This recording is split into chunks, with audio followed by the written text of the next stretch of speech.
I remember the day I sold my 2 clinics when I said, I think I can finally get a good night's sleep. I think that social media have been kind of amplifiers of the extremes. But when we go on the street and when we go to the park and talk to other people, like everyone is nice. I said 1 dog. I will never have more than 1 dog. I just want 1 dog. And so ever since then, I've had multiple dogs. When have you been at your lowest point in life so far? I came home one day at lunchtime and my back gate was open. At the time I had a Doberman, 2 English Toy Spaniels, and a Cavalier, and they were all missing.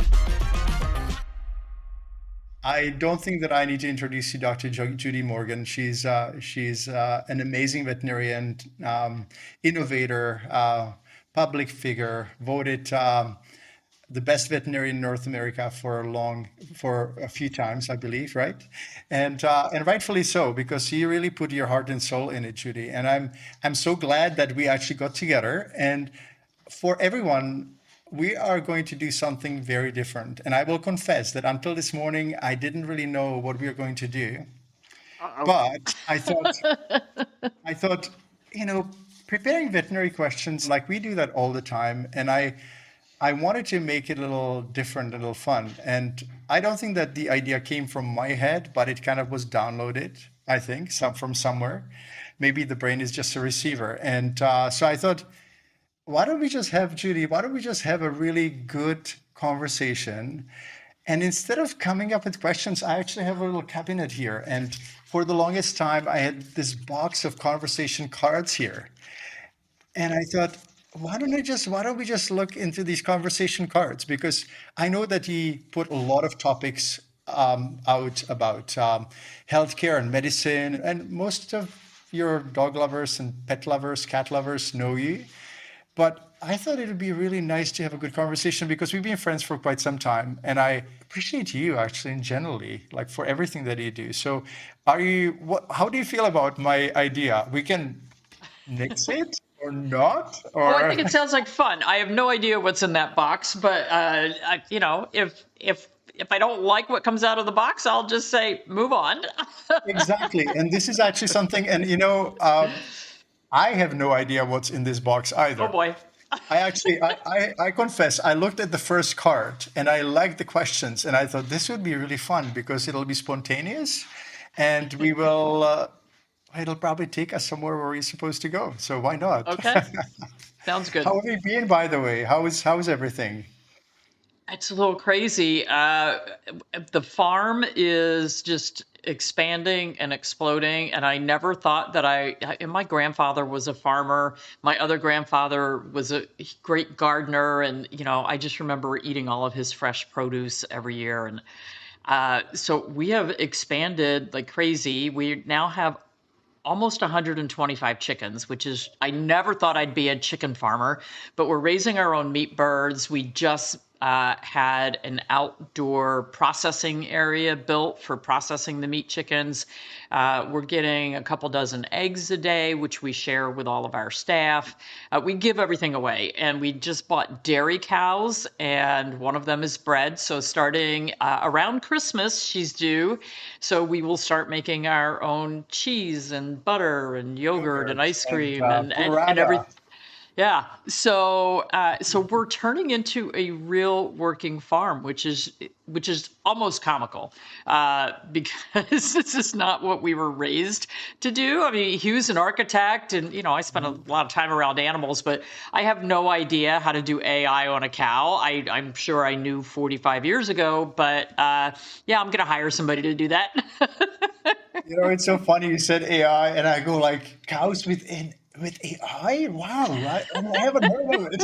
And then I go artificial insemination. So, you guys, this was the original term. I'm listening to you, and I think this is very typical. I think of you, and I think that we may have it in common. We just kind of observe where life takes us, and we don't really expect the direction or that particular topic. But I guess the universe wants you to be a farmer, so you're a farmer. I guess. Well, and I have to say, like raising our own produce, our own vegetables, we know it is so clean. It's organic. Mm, We don't mm, use any pesticides. I don't use fertilizers unless it's something natural, like I'll use coffee grounds or animal blood. Or so when we're eating this stuff, it feels so good, and it feels so good to know that my family members are also being supplied with everything completely organic.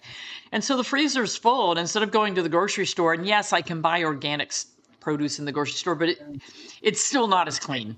It No, no, is no. not That as is not. clean. And just, the satisfaction you get out of saying, I grew that. I started from a little seed and I grew that. And the freezer's full for the winter, and it's really cool. So, That's really really cool. enjoying it. And we're having, and my husband, who, not a farmer, loves getting out on the tractor and doing farm stuff. And, it's so cool. Uh, this is so fantastic. So I'm basically moving in. Like, just let me know when I can arrive. And Pax and I are moving in, and my partner Hey, will. will if Pax wants to help guard the chickens from our resident oh, fox, and yeah, if you're willing uh, to put in some hours, you're welcome. it's so interesting because Pax, unfortunately, I think that there was some sort of mistake in his gene code because he's acting more like a golden retriever. He likes water, he likes fishing, and he is kind of respectful of chickens, but I would not really trust him on his own. Yeah, So I don't trust our dogs. Our dogs are pretty sure they should have chicken dinner. So, yeah, yeah. yeah. It reminds me of my farming time. I actually, when I graduated, when I lived in the Czech Republic before I moved to Canada, we had a garden as well, and everything grew so well because it was black soil and it was like super healthy soil. Nice. And now I try to grow things in Maui, and it's just like everything eats it. If it's deer, if it's not deer, then it's bugs and snails and slugs, and it's just so hard. And people would think Yeah. that it's actually easy, and it's not easy to grow actually things in tropics because it's like it's wild nature and everything eats everything basically, and Yeah. plants eat plants and all that stuff. So Yeah. yeah, but it really makes me excited for you, and I know that it's a lot of work as well, but the visitors will like it, and I'm sure your team likes it too. So Oh, they do. yeah, I hope I'll make it one day to that part of the world. I you know That'll be I great. It'll be fun. It'll be fun. So are you ready for those cards? Like Sure. I'm into, I'm into just kind of letting the life flow, and this is one of the examples of it. Maybe it's a result of me reading the new book of Dan Brown, and it's actually all about how the universal forces work and telepathy and all that stuff. And it is very similar to Da Vinci Code, but it takes place in Prague, where I'm at right now. And so I'm totally engrossed in this book and the kind of potential of our mind and how it all kind of happens. It's really Yep. interesting. Do you believe there's some sort of form of intelligence? I don't necessarily mean like bearded guy up there, but what is your take on that? Like on, I don't know, on the world. Well, so I I'm a true believer in the afterlife. I'm a true believer that our ancestors and friends that have gone before us are helping to guide our path, keep us out of trouble. Um, it's interesting. I watch videos with Matt Frazier, who's a psychic and talks to people who have passed over, and it's just you can't help but believe, or at least I can't, that, for instance, my father passed in 2020. And my father, I know, is guiding a lot of what I do. And my dad, like I was talking to my mom about him the other day because she lives with us, and I said, I just have to laugh because he would absolutely hate the farm. He's not a farmer, not an animal person. And I'm like, he's just watching what and my mom is just loving every minute of it. She takes care of Uh, the chickens and the cats. Um, and I said, his last request to me was that I take care of my mom and make sure that she's happy and has everything she needs. and that she's well cared for. And I said, you know, as much as he would hate this farm, he loves the fact that my mother is literally in heaven on earth because she Your mom loves. is fun. I met her in Florida. Oh my goodness, I love her. And your husband is just amazing. Like I can only imagine him on a tractor in a really outrageous outfit. Like that's I need a picture. Well, you know, it is a little weird. He did buy farm overalls, but he never wears them. It was a fad for a little while. But yeah, he'll go out to the farm in his Robert Graham, you know, really expensive shirts. He's out there doing Yeah, of things. And I'm like, course. honey. But you know what? That's what I love on him. I think that he really is himself, right? Like when you are with him, I know that you are with the real person. Like it's just there's no pretense. And you're like that too, which I really appreciate. And that's why I was looking forward to this chat and having, hanging out basically. And I know that for many it's a surprise because people thought, okay, they for sure will be talking about bones and food and this and that. And we did talk farm and healthy food, but now it's all about the table talk Table cards. talk. And oh my goodness. So I'm going to start. I mean, you will start, but I will draw a card, or you can tell me where from to pull because that's the other option, or you can give me a number. Just pick. Okay, so the first question is, what too often goes wrong in conversation? What often goes wrong in Yeah, conversation? yeah. Well, it depends. So the one thing I don't like about these long distance interviews is that sometimes we either get long pauses or we're talking on top of each other. Um, you actually are pretty good. Like we are not talking on top of each other, but there are some times when I'm doing interviews, it's like, yeah, I have no idea when to cut in, where to cut in. It's I really like talking in person much better, but we don't always get to do that. And I just love what you just said because I was just with my friends this morning, and we were talking exactly about that. That often people forget because they're so excited about what they're talking about and so on. They don't give each other space, right?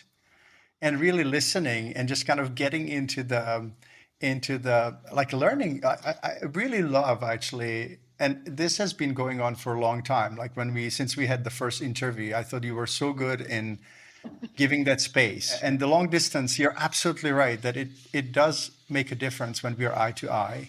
And me meeting you in person last spring was just so much fun, and I'm really excited about being able to come and that you will put up with me one more time. But so Well, yeah. we're putting up with you because we did a survey afterwards and we asked who everybody wanted to hear as a speaker. They all said they wanted me to be a speaker and not be the MC, which I was thrilled because being the MC is really hard and you don't have any downtime.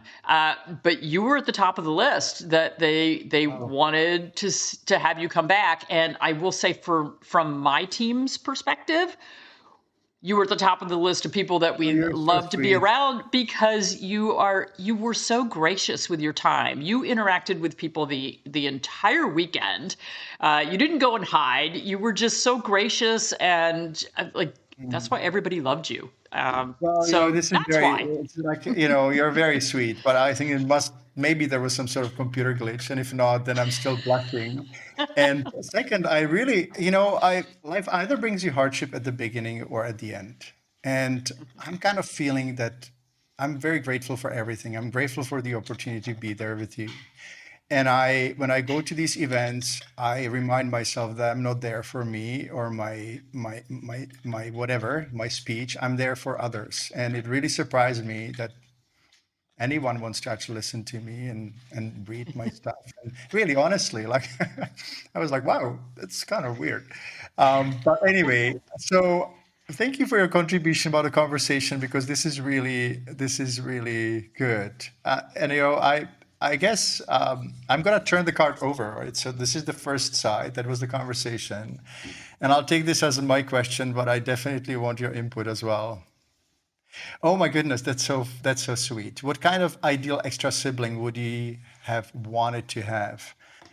It is so simple for me to answer because I lost my brother in 2005, and the extra sibling that I would like to have is my brother back because I have two sisters, and obviously, the girls, they're the same. They get along so well, and they kind of go into cahoots with each other, and sometimes it makes me sad, right, that I don't have my brother along. And so, yeah, the extra sibling would be actually my late brother, without a doubt. How about you? I have one sister. Um, she lives in Massachusetts, so we don't see each other. She talks to my mom for about 3 hours on the phone every day. I have no idea what they talk about for 3 hours every day. But I'm glad my mom has her to entertain her for 3 hours a day. Uh, so extra sibling, I don't know. It might have been kind of cool to have a brother. It would have been nice to have a protector. Um, Although I have a son and a daughter, and they're pretty close, and now they both live near each other. Uh, he's not her protector. If anything, she was his protector, and she's the younger sibling. So don't know. She's got, I love strong feminine. I have an opinion that if women ruled the world, there would be no wars, and maybe one day it's gonna be like that. And I'm just trying to think of. I think that guys often and men are like never grown up children, right? And if never grown up children run the world, then it's a little bit of a problem. so, so yeah, good for you and good for your daughter, actually. Well, I knew your daughter. Yeah, yeah. She's great. She's a pretty strong cookie. She's got your genes for sure. There's no doubt. Are you ready for the next card? And I can Sure. take from the middle, so I can totally like pull one from the middle. Sure. Um, oh my goodness, that's so funny. Uh, I'm really curious for the answer or about the answer. Can you Uh-oh. complete this sentence? If someone truly knew me, they would. Oh man. Someone truly knew me. I'm a little bit stumped. I can You fill know, in. well, If I can. Okay, go okay. ahead. No, no, go ahead. I'm You know, curious. I think that I pretty much wear my heart on my sleeve, and I'm on social media and interviews so often that a lot of people have a pretty good sense of who I am. Um, but if you really knew me, you would know that I do hold grudges. Uh, and if you, so with all my employees in all my businesses over the years, I've had a rule. If you lie, cheat, or steal, you're dead to me. And I pretty much hold by that. And, forgiveness is something that can be a little difficult for me. I do forgive because, that's what we need to do. So I had an embezzling office manager. I have finally forgiven her, uh, but I would never hire her again, and I really don't want to be friends with her. So yeah, I really I hold people's integrity at such a high level that that's what I'm looking for. Like I don't. So with all the political turmoil that's gone on over the past 8 years, I cleaned out my social media following. Like I just took a hatchet to it because if I saw people posting negative things, like if you're on this side of the political spectrum, you should die, or this person should be killed, or what. I'm sorry if that's how you want to go about life, wishing death to other people. Go on. Um, so the turmoil of the world is very difficult for me to process. Um, I don't like turmoil. I don't like combativeness.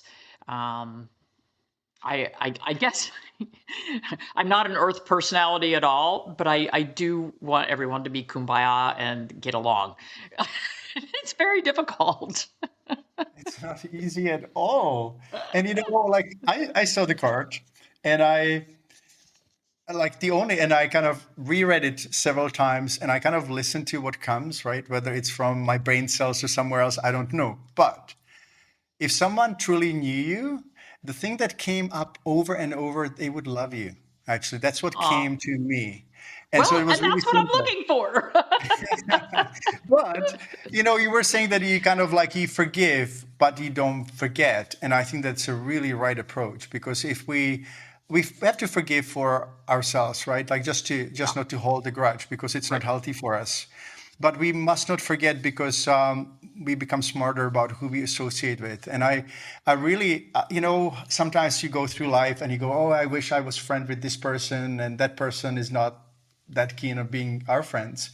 And lately, what I've been doing, if someone doesn't reply or they ghost me or something, I just go like, it's not supposed to be that person is not supposed to be my friend. And suddenly life becomes so much more pleasant and inspiring and fun because suddenly you have people like-minded people or not even like-minded people can disagree or whatever but people who are actually who are good for you, and that's actually something that is really amazing. And the polarity that you were talking about, I am fully with you. I think that social media have been kind of amplifiers of the extremes. But when we go on the street and when we go to the park and talk to other people, like everyone is nice, and I have a feeling that it really skews, and not like little bit, like it skews the perspective hugely. Oh yeah. And so I don't even. One of my friends was saying, I get hate and all that stuff, and I'm saying, I don't really.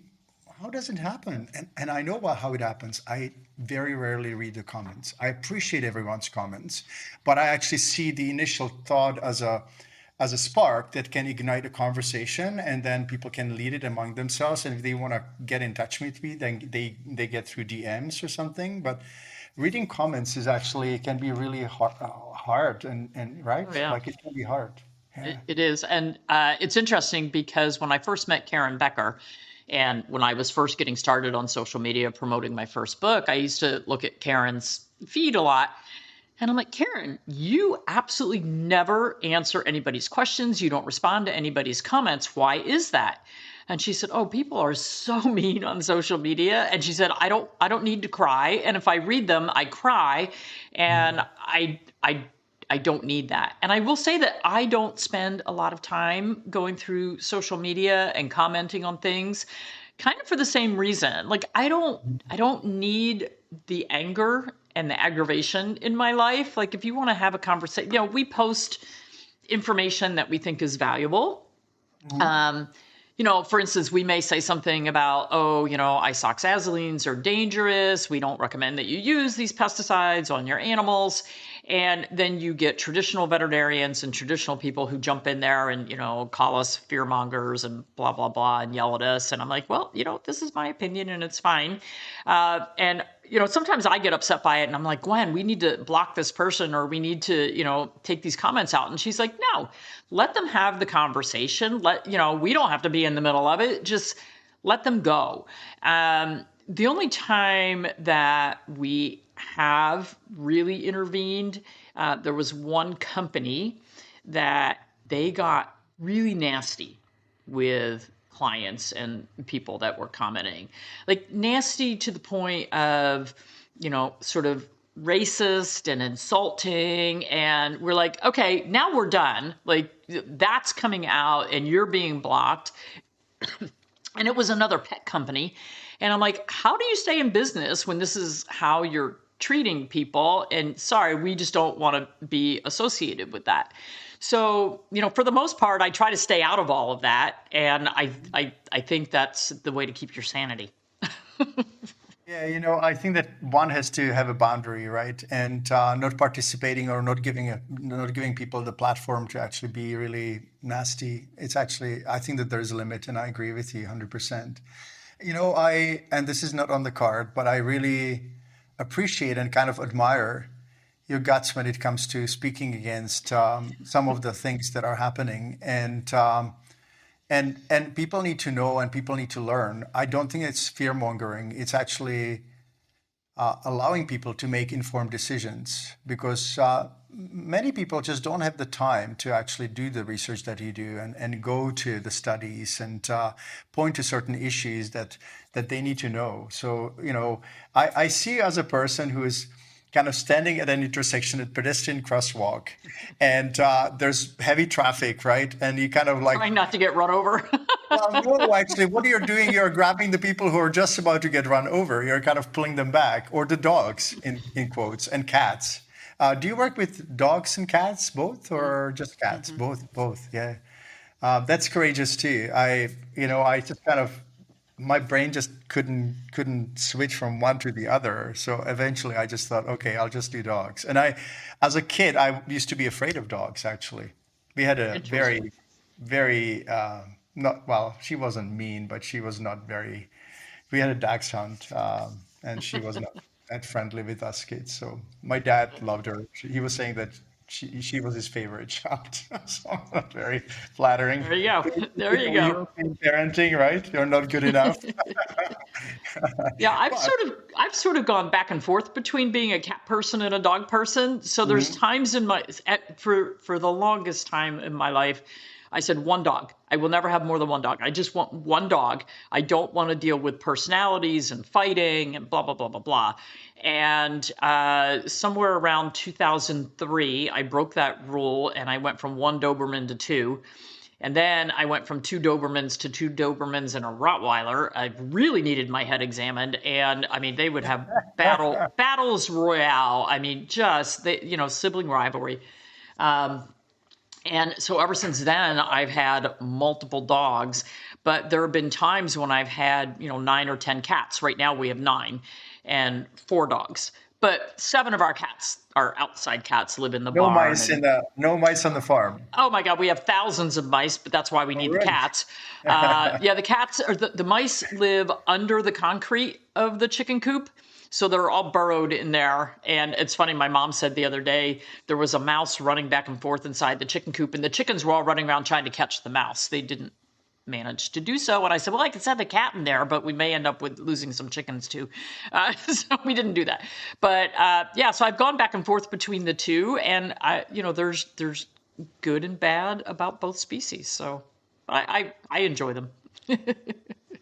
For the next question, I was thinking, like, shall we each pull one, or if you feel like you want to answer my question as well, I would be very happy. So I'm gonna. So the second card, so second side of this card is, when have you been at your lowest point in life so far?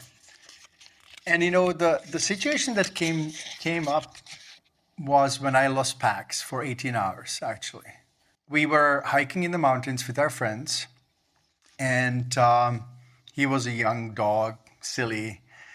Everything that squeals in the mountains, he would run after, and something squealed, and he basically ran, and he got lost.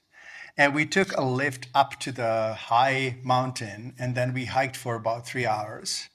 And he most likely tried to trace us back to the lift, but obviously there was no more trace. And so we searched for him for 4 hours, and it was in the middle of the summer, but it was like very cold, rain, wind, like one of those ugly, ugly storms. And we had to decide actually to abort the search at that night, because it became dangerous, like it was mountain terrain. And I was thinking, I don't know whether he was injured, someone took him, he's somewhere, he fell, he got killed. So we actually found this little lodge that we stayed in, completely sleepless night, completely, like, obviously, like, absolute horror. And then the next morning, my dear friend and classmate and his wife, and he's a GoPro enthusiast, so he was filming everything, went back up to the mountain. And Swiss mountains, like, you have a lot of cow shit everywhere. Like, the cows are everywhere. And you're basically walking ankle deep in cow shit, and rain and mud and, like, nasty, nasty, nasty. And suddenly we heard him howl on the other side of the valley. And so it took about 10 minutes for him to reach us, and I completely broke down. So that was probably my lowest point that really mattered. I realized also that there are so many people who lose their dogs and cats and never find them. And that has still been kind of like the residual, let's call it a trauma, I guess, even though. And also there was another really interesting situation that happened during that time. So we were there with two couples. And so my classmate and his wife, they helped us looking. And our other friends, when I called them that we actually finally found Pax, they told me that they were already on the way home. So they actually left before we found him. And that was an interesting experience as well. So yeah, so that was my lowest point, definitely. Like it, yeah, yeah. And obviously losing animal friends and people that we love, right? That's the other part. Oh, And that's absolutely. why we do what we do. We want to extend that time. It's interesting because I had a very similar experience.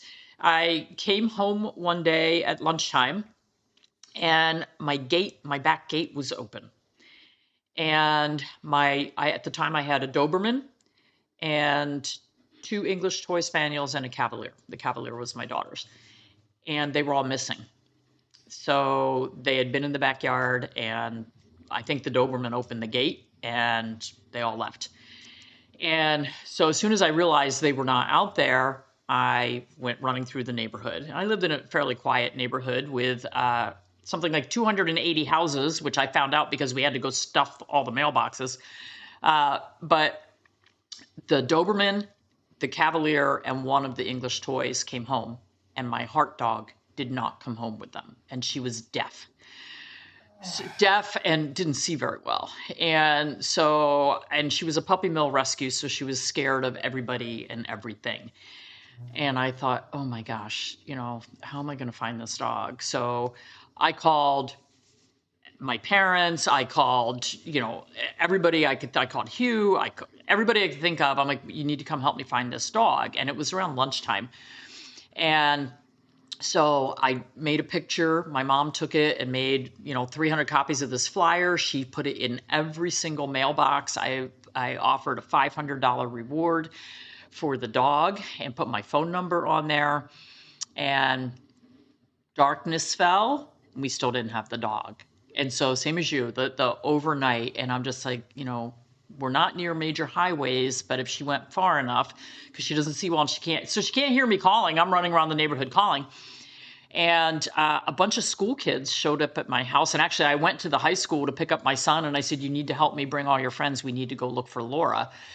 And so we had everybody scouring the neighborhood. Well, at 8 o'clock, and of course, no sleep, same as you.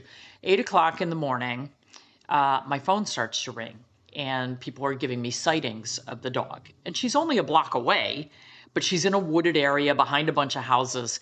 And so Hugh and I go running down there and we're scouring the neighborhood trying to find this dog. Finally saw her. She was cornered in a dog pen with these three huge dogs. And I went running through the woods. I look like death warmed over. I got sticks sticking out of my hair and briars and all kinds of stuff. And I ran into the dog pen. The gate was open. I ran in the dog pen, scooped her up, and then ran for home with her. And she was fine, just scared. And then come to find out, those three dogs were actually very mean. And nobody could ever get near those dogs. And why they hadn't eaten Laura, I have no idea. This is one of those moments where God was definitely taking care of things for me.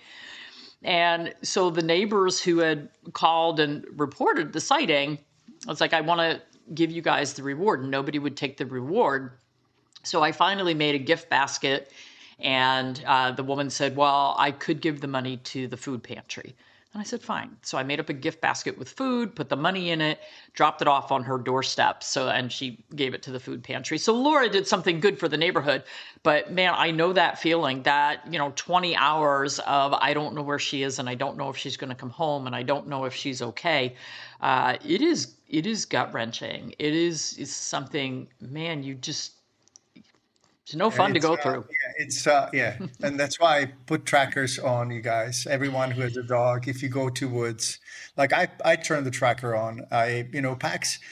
We lost him a few times just for a few minutes, and it's been always in windstorm. For some reason, he's just like I don't know, like he panics or something. So I'm very Oh, careful. But yeah, he's kind of like a never grown up baby. He's, uh, he's lovely. He's absolutely lovely. Maybe next time I'll bring him to the conference. there you go. I just attended a conference in Mallorca because I'm nearby, and it was I took him, and he had so much time, so much good time. He was going I from saw Perth. videos of him there.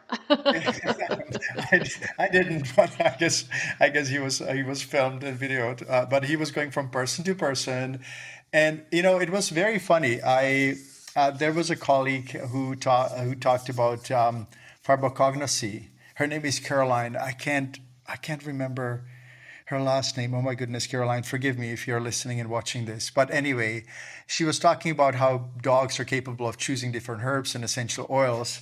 And I think Pax actually invented human cognosy because he actually really decided who he wants to be with. And sometimes he came to me and then he moved to this person, that person, and he made a lot of friends. He made friends with the cat ladies, if you know who they are. Oh yeah.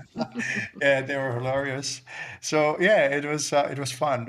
If he's allowed, I think I may even bring him. I may probably bring a doggy nanny or something for the conference in 2027. But yeah, he's a sweetie. So let's see what the cards are have in store.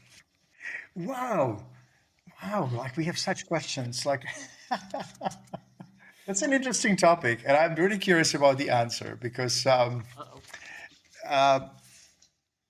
well, it's the card that we are supposed to answer. I will not get out of it either.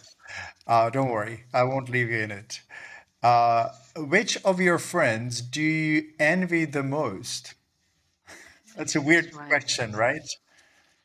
I'm not sure that I really envy. Sometimes I can get stuck in the oh, that person has 1 million followers, or oh, that person is so popular.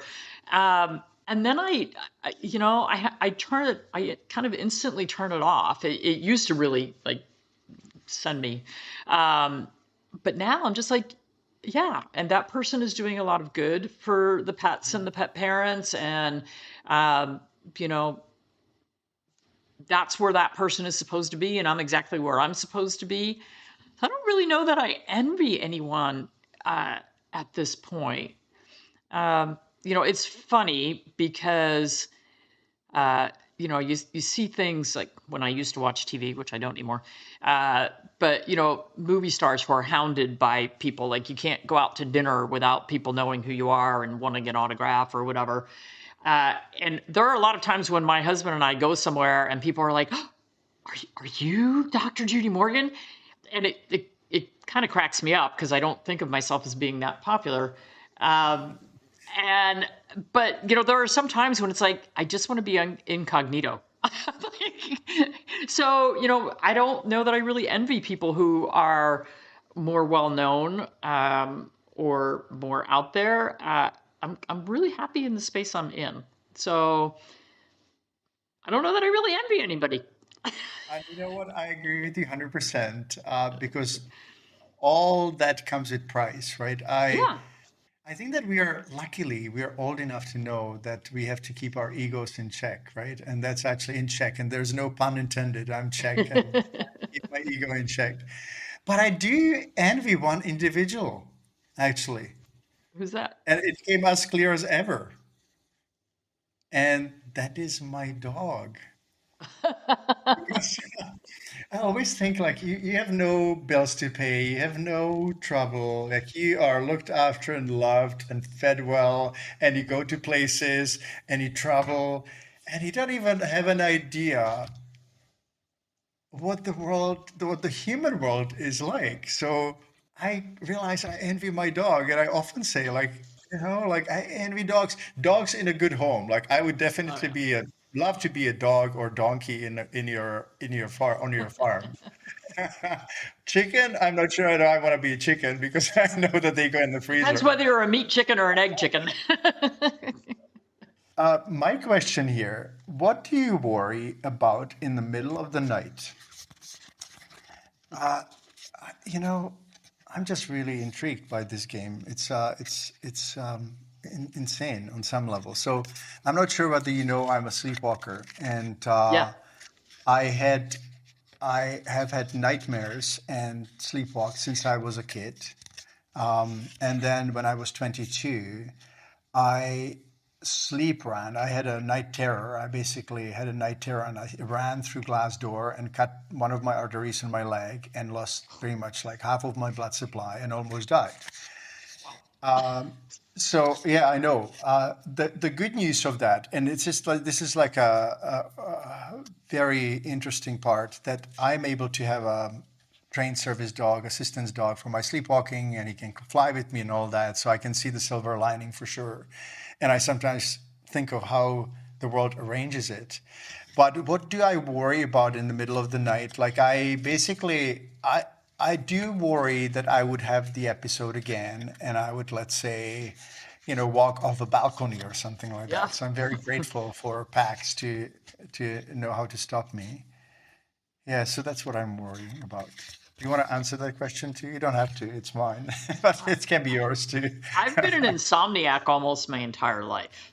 Um, and I actually have started sleeping much better in the last few years. Um, and so when I owned my vet clinics, oh my God, like the wake up at 1 o'clock every morning and be up the rest of the night, mostly worrying about finances, being able to make payroll. People don't realize how tight the budget is in veterinary medicine. So, next time you're yelling, my vet's only in it for the money. Uh, when I first started in medicine, the profit margin was anywhere from 20 to 40%, which, if you're making 40% profit margin, that's pretty darn amazing and you can make a really good salary. But now for the owners, the independent owners of clinics, your profit margin is probably about 8% if you're lucky. And that doesn't provide for a lot of income. And I just saw the other day what the average starting salary is for first year veterinarians. It's like $140,000 to $160,000 a year. And I'm like, I would have loved to have made that as a practice owner at any point Yes. in my career in 40 years. Yes. And so, for a small clinic owner, it's like, oh, I have to come up with $150,000 for a new grad who then I have to like literally mentor and drag around the clinic and teach them everything for a couple of years before they're actually producing well. It's really hard, really, really hard. So I'm so glad to be out of that. And finally, I'm at a point in my life where I don't have to worry about the finances anymore. Naturally Healthy Pets is able to pay all of our employees. I don't worry about payroll every couple of weeks. It's like, okay, I know the money's there. We're going to be okay. So I'm really happy. I think once that got off my shoulders, I remember the day I sold my 2 clinics and I went home and there was this big check that got put in my bank account. And I just looked at Hugh and I said, I think I can finally get a good night's sleep. Uh, so, for people who struggle with financial burdens, caring for your family or household, whatever, man, oh man, it is not a fun struggle. Um, and I totally get it. And I'm very empathetic toward people who are having to deal with that. Um, so I still have nights of insomnia where I'm just awake because I'm awake, because I'm just so used to we owned a horse training facility, boarding training facility, and we had horse shows. We'd put on horse shows 5 or 6 times a year. And so I used to, in my insomnia, I would plan the horse shows and I would, do all the class lists and, so I always had something to do. And then I taught college for a while. So if I was up in the middle of the night, it's like, I got to work on my lesson plans. I'll, grade papers, whatever. So I'm kind of productive in the middle of the night. I'm just thinking you have double the time than most people. It's really great. But Exactly. If you only sleep 3 hours, you have a lot of extra time. I'm seeing that there are definite parallels in our lives. Like when I was in practice, the same. Like I never made like I never made the kind of money you're describing at all. That's But crazy. it was also because I didn't like to sell processed food, and Yeah, I we didn't didn't either. sell drugs unless they were absolutely life essential. And I didn't sell painkillers and flea control and all that stuff. So then when you actually cut off, they say that half of the net income of the clinic comes from processed food, right? So are we surprised that veterinarians who may be well-meaning, but they have mortgages and kids and all that stuff, they are actually kind of funneled into this crazy world of selling drugs and processed food. And at the same time, I do agree with you that based on sometimes I go in the park and I don't tell people I'm a vet, and we start talking vets, right? And so I learn what they think of vets, and people actually have a feeling that veterinarians make much more money Yeah. than they do. And when I talk to bankers, actually, they would tell me that veterinarians are one of the most indebted professions because the equipment and the staff, and you're being a practitioner and you run a business that is really high overhead and all that. So everyone, if you have especially like privately owned clinic, not corporate, but privately owned clinic veterinarian, support them, save up, appreciate them because they really deserve that. And yeah, absolutely. Thanks for pointing it out. I think that's a good topic to touch. I think we have one more. I think that if I can ask for one more, can I ask for one Sure. more? Sure. You can tell me, is it from the left hand or right hand? I'm right-handed, so right. Okay, there you go. I'm super liking this actually. It's maybe you hate it, but forgive me. You can send me an email that was awful. That won't happen. Oh, that's so funny. If you had to redesign the institution of marriage, what would you alter? I don't know that it needs to be redesigned. I think that people need to know how to work a marriage. I'm on my second one, and my husband is on his third. Um, and so maybe we just learned enough over time and got smart enough to figure out that it really is a give and take, and there really needs to be more give than take. I can say that Hugh's my best friend, and we have a I've lot of seen that this. for sure. We have a lot of the same interests, and we're totally opposite. Like, I'm a left brain, he's a right brain. He's an artist, and I'm a scientist, and we think very differently. Like, he loves his, since he doesn't design houses anymore, although he is designing a church for us, a private church on our property. Oh wow. Yeah, just one day I walked into the room and I looked at him. I said, "Honey, I want a glass church in the woods, and I need you to design a glass church in the woods." Wow. Um, I so want to see pictures, so maybe I'll come I and know check. well, we went there's three churches in the woods, glass churches in the woods in northwest Arkansas. And we went and saw them when we were driving to Texas. We saw one of them, and it's just a space that you walk into, and it's just like, oh my gosh, this, it's just a holy space. And I said, we need our own. So that's what he's working on. But so back to marriage. I think that a lot of times we give up too easily, and a lot of times it's because we're being very, like, my divorce was totally my fault, and it was totally me being very self-centered. The great news is I'm very good friends with my ex-husband, and we do all of our holiday dinners with our kids together, and we've done that for many years. And he's happily married. I'm happily married. It's all worked out really well. And sometimes you don't find the right person the first time around, and you don't realize it until oh, crap, that didn't work out. So I'm not saying that divorce should be forbidden, but I'm saying that sometimes we just don't put the work in that we need. It's not that Hugh and I never have fights, but we rarely have disagreements. And when we do, they're pretty small.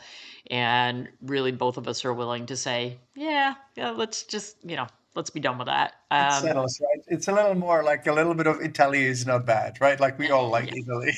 yeah. Ah, So, uh, so I do wish that, and I think it's changing. I saw some statistics on it the other day. Um, I kind of wish that more people really honored the sanctity of marriage. Um, Hugh's younger daughter has 3 kids, and she's been with the same guy for a very long time, and they finally got married. And we were so happy that they, it's like, look, neither of you are going anywhere. You've got 3 kids. The oldest one is like 9 or 10. I'm like, you're not going anywhere, and I know it's just a piece of paper. And Hugh asked me to marry him many times before I finally said yes. And, because I looked at him and I said, well, both of us have been through divorces. That piece of paper didn't protect the marriage. But and I don't know how many people have heard this story, but in 2016, my dad was very sick with Parkinson's disease. And so he was in and out of the hospital a lot. And Hugh was just amazing. Being there with my dad, going through procedures when I couldn't be there. And we had to lie to get Hugh into the hospital room to see my dad. We had to say that he was a family member, that he was my husband. So I'm like, okay, well, and we had been together for a long time. And I said, if one of us gets really sick and the other one has to make medical decisions, we're not going to be allowed to, because we have nothing that says that person can do that. So then finally at that point I said, okay, will you marry me? And we're going to exchange extension cords at our marriage. So he has a green one, I have a yellow one. And it's so that we can pull the plug if one of us gets sick. So I think we're probably the only wedding where extension cords were exchanged. So we plugged our extension cords in together, and we are each allowed to pull the plug. That's really fun. I think it should be like a new custom, new way of getting married, plugging in. People are like chemicals, and we also grow. And I was married once, and my partner and have been together for 23 years. But when I look at my ex, and just kind of, I go like, oh wow, like I don't really understand it now, right? So that's one part. You were talking about glass churches, and when you come to the Czech Republic, and maybe one day you'll do European conference, and I'll convince you, but maybe not. But anyway, if you come to the Czech Republic, there is a beautiful church that was rebuilt, and it has a glass roof, and it's amazing, and it's huge. It's actually built of stone, but it is a beautifully designed wood glass combination roof, and I will send it to you when we finish because it's really lovely. And I will answer this question because this is our last question, so I'll answer it too. I wouldn't necessarily redesign the institution of marriage, but I think that I would redesign the way we see marriage. As a kid, my grandma used to take me to movies, my sister and I, to movies to watch Disney. And it was very special, especially in the Eastern Bloc. Like Disney was not really the middle of the run, right? So we were able to see Cinderella and Snow White and all that. And I came to realization throughout the life that actually the Disney company has made beautiful stories and fairy tales, but they also really screwed us up because they made at least half of the population believe that there's Prince Charming and he's absolutely flawless and he'll do anything that you want. And the wedding is the kind of like the tip of the mountain, right? But it is really the tip of the mountain because when you go there, you think that this is the best thing. Like you can't really sustain that. So I think that Disney should actually make some real stories about real life and people and how people solve problems as opposed to getting married and happily ever after. So this is my issue, and I often I hope Disney lawyers will not come knocking at my door, but I think that Disney really should actually rethink and help people to understand that life is actually different than a Disney story, and that we need to work on it and work really hard, and it's up and down. But the let's stick it out is actually, I agree with you. That's really fun. and Yeah. really good and really smart. It's been absolute pleasure, my friend. Something wanted us to do this, but I learned so much about you, and I feel like I know you so much more. And thank you from the bottom of my heart. I hope that we'll stick it out and we'll remain friends for the rest of our lives. That would be great. And this was fun. I never would have thought of it, but it's interesting. I did an interview. It was with Karen and Rodney, and at the end, and we were talking about something very serious. And at the end, they said, "Okay, we've been asking these questions to everybody that we've interviewed, and like one of them was, what books are you reading right now?" And you learn a lot about people by knowing what books are in the stack next to their bed. It's like, well, and my husband has a stack of about 30 right now. I'm like, how? When are you ever going to read all these? But it's asking more, because we don't ever ask those personal questions. We're those talking heads on social media that are always talking about drugs and vaccines and disease. And I think it is fun to talk about something different. And I hope that our listeners and audience and our community members will be fine with it. Like, it's I really get to I really enjoyed getting to know you more and learning about your farm. I want to come there. I want to come to your glass church, and I eat your chicken, and like all that. Pax would probably love that too. But thank you so much, and hopefully this is not the last time. Take care, and sending you a big virtual hug. You too. Bye bye.